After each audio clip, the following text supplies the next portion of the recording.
India's Chief Economic Advisor, Anantha Nageswaran, who's currently addressing the media on the economic survey findings. It is not to say that, therefore, nothing remains to be done. In fact, much remains to be done. But the direction of progress is quite reassuring.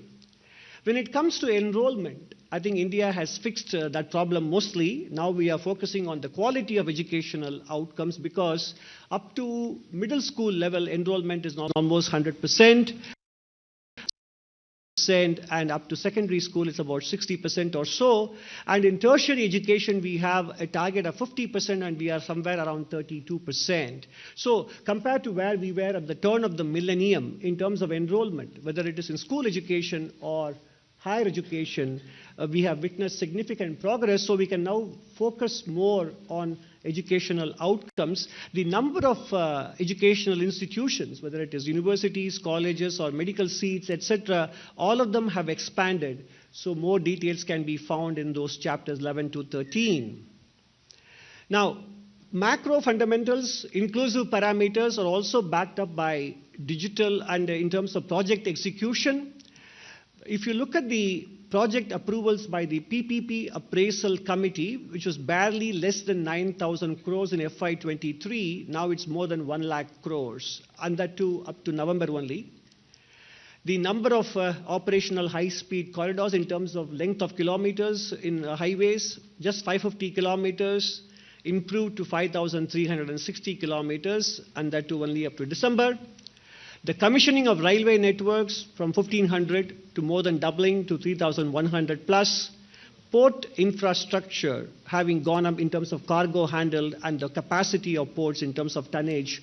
The numbers speak for themselves. What is interesting to me when I was putting the survey together was the one on the bottom right. The growth of inland water transport as a very viable means of transporting people and goods. The growth rate of freight handled or goods handled by inland water transportation went from 18 million metric tons to 146 in the last 11 years, recording a compounded annual growth rate of 21%, and that's very impressive. So we are now tapping all sources of transportation mode to power economic activity in the country. Digital connectivity. India has a very steep decline in data costs compared to any other country in the world. Perhaps we are the cheapest, and of course I would consider it a mixed blessing in different ways, and you will see later why it's a mixed blessing. Number of broadband subscribers has gone up from 6 crores to 100 crores. And in terms of the Department of Telecom, in terms of deregulation processes, the application approval time for centralized right-of-way portals has come down by 90%, from 450 days to just 40 days. And in terms of rural connectivity, more than 13,000 towers operational, nearly 20,000 villages with 4G mobile, and 2.1 lakh gram panchayats connected with broadband. And therefore, given the good growth performance and the kind of foundation laid for sustained growth into the second half of this decade, we are now projecting FY27 growth at between 6.8 and 7.2%.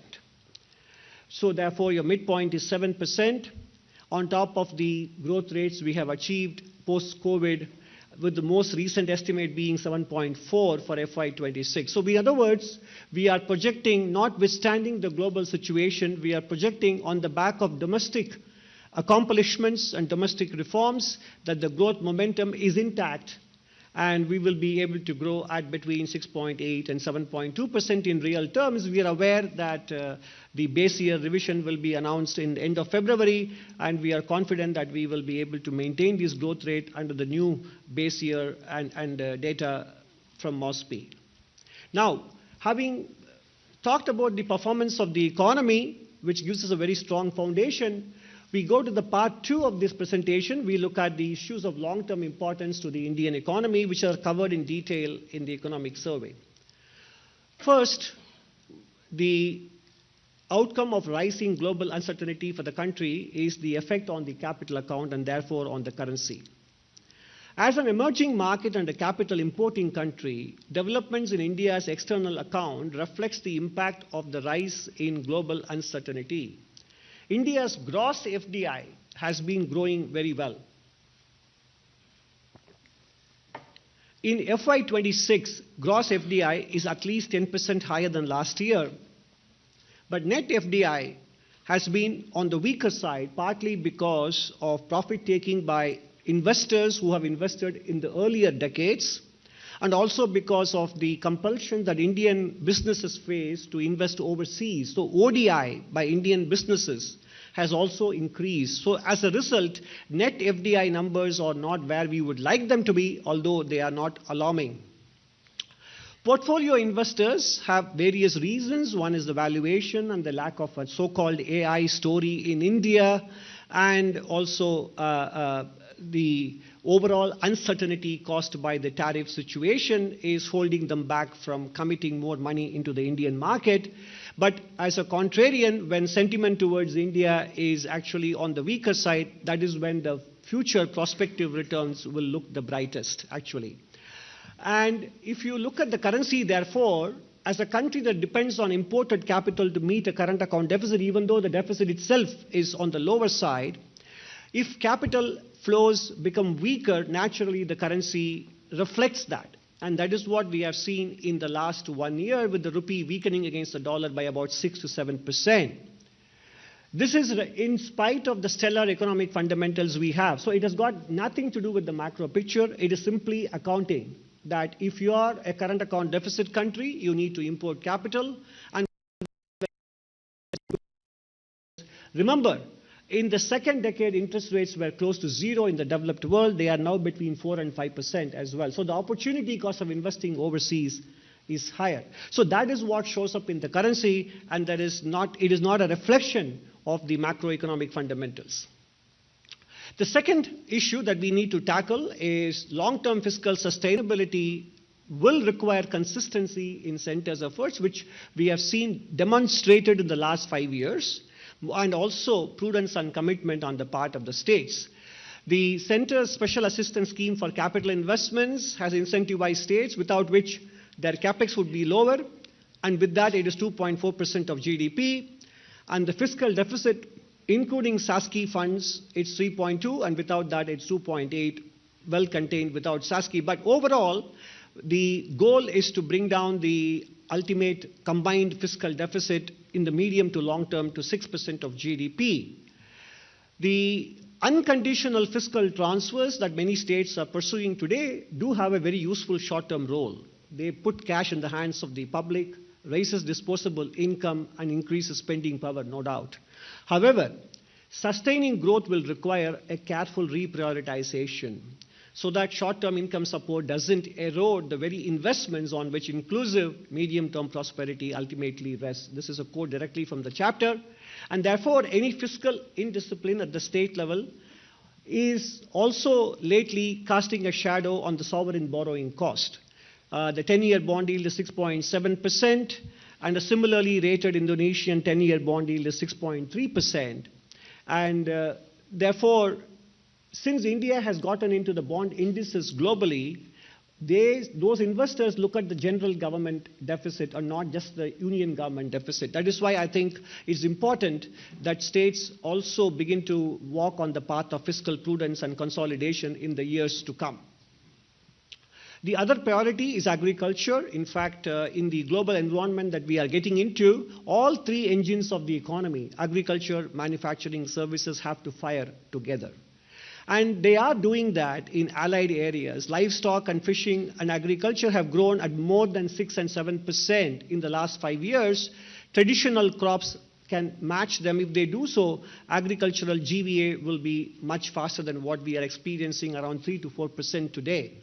And the chapter goes into what are the various steps we can take, starting from rebalancing the fertilizer consumption, looking at rice and wheat procurement to encourage crop diversification for the sake of nutrition, for the sake of soil fertility, for the sake of water tables, etc. We can take a look at how we can, through policies, encourage crop diversification. So these are all the important issues we need to address to get the overall gross value addition up in agricultural sector. From agriculture, naturally, we move on to food. And this is from the National Family Health Survey 4. The 5 will be released soon, I think. But the important thing is, Indian obesity is a major issue for reaping the demographic dividend. Physical health, mental health, emotional health, all 3 factors are necessary apart from skilling and education for the country to be able to reap the demographic dividend. So this economic survey, while in the last 2 surveys we have focused much more on mental health, this time we also focus on the physical health aspect.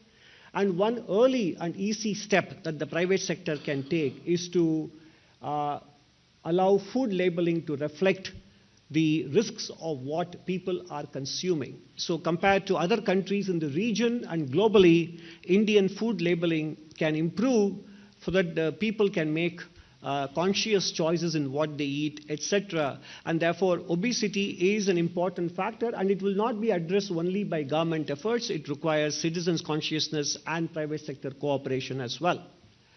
So when I spoke about the data cost being the lowest in the world, I said it's a mixed blessing, and here it is why. Compulsive scrolling and social comparison is linked to anxiety and depressive symptoms, and we have been covering it in the previous 2 economic surveys, and we continue to do so.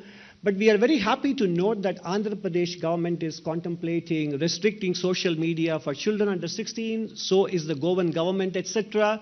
But it is again a matter of policy and conscious choices to be made by citizens themselves, because exposure to screen time, sedentary lifestyle, ultra-processed food consumption increase the risk of anxiety and suicidal thoughts significantly among our adolescents and also in the people in the early working age population as well. And this is a silent scourge, and we need to fix that if we are going to achieve our long-term growth aspirations. Education and skilling is slightly more familiar turf for all of us, but even here the news is encouraging. A lot of us are concerned about how we will fare in the AI era. The good news is that employers actually still value soft skills, engagement, self-efficacy, working with others, adaptability, and management skills matter a lot more than technological skills. But it's important, therefore, also to prepare our youth to look at areas which are not necessarily university education driven, but could be vocational and professional skills. In other words, we have to make vocational and technical and professional skills more fashionable and respectable than we have been doing so far. And this too is a combined initiative of the industry, the private sector, households, and the government, and not just a policy matter alone. If you look at the areas which are immune to AI diffusion, these are elder care and nursing, culinary arts, advanced tool and die specialization, early special needs education, public health outreach, environmental restoration. All of them can be pursued in areas because we have shortage of skilled personnel in these areas, and they're also resistant to the diffusion of AI in terms of future employment and income earning prospects. The last economic survey had a special chapter on AI, and this survey continues that. And the issues are with respect to the following that this chapter covers: the data center resource consumption, whether it is power or water or land, the kind of financial requirements for the large language models in the current ecosystem in the Western world, and data localization for domestic value creation, of course, the macro question of mitigating the labor market impact, navigating geopolitical constraints to hardware access, including chips, and importantly, from a geopolitical security and dependability perspective, can we continue to depend on foreign models for use in public administration and critical sectors? Of course, the government is already making its position very clear. We are going to be looking at developing local models, which are underway actually, and some of it may be rolled out in the course of the AI summit next month. But these are the various trade-offs that this chapter 14 tackles. Now, this is another issue which we have been flagging in the last few economic surveys. India is committed to net zero by 2070. and India is one of the better performing countries in terms of installation of solar and wind power in the world. At the same time, if we have to become more pervasive as a share of overall energy generation, if renewable energy were to become a significant part of the energy picture, we need to understand the ramifications. The amount of material required and the energy required to therefore generate renewable energy should not be underestimated. We should go into it with open eyes, and that is what this screen shows you. It is self-explanatory. Therefore, this chapter, like in the previous occasions,